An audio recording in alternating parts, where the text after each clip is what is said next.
آج میں جب سرگودا میں داخل ہوئی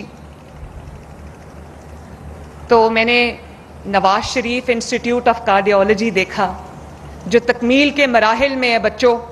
اور میں جب پہلی دفعہ چیف منسٹر بننے کے بعد سرگودا آئی، وہ اوائل کے دن تھے، شروع کے دن تھے، تو میں سرگودا ڈی ایچ کیو گئی. وہاں میں نے دیکھا کہ جو دل کے مریض تھے، serious heart patients, cardiac patients, وہ ایک چھوٹی سی وارڈ میں پڑے تھے اور یقین مانو کہ بیسک جو علاج تھا سوائے اس کے ان کو کوئی کارڈیالوجی کا ایڈوانسڈ علاج مہیا نہیں تھا. تو میں نے ان سے پوچھا، میں نے کہا کہ یہ کارڈیالوجی کے پیشنٹس یہ چھوٹی سی وارڈ میں کیوں پڑے ہیں؟ ڈسپرین ایسپرین سے ان کا علاج ہو رہا تھا.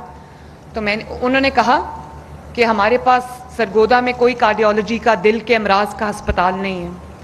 اور مجھے پھر یہ پتا چلا ٹو مائی اٹر ہارر کہ پورے سرگودا ڈویژن میں، خوشاب میں، بھکر میں، میاں والی میں، سرگودا میں کہیں بھی دل کے امراض کا کوئی سرکاری ہسپتال نہیں ہے.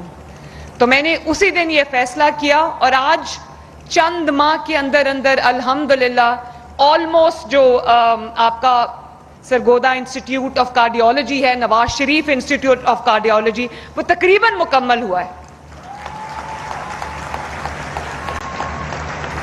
اور آپ یقین کرو کہ مجھے سرگودا آ کے اس کو دیکھنے کی ضرورت نہیں. میں اکثر تیسرے چوتھے دن اس کا ورچوئل ٹور اپنے فون پہ کرتی ہوں، میں دیکھتی ہوں کہ وہ کہاں تک پہنچا.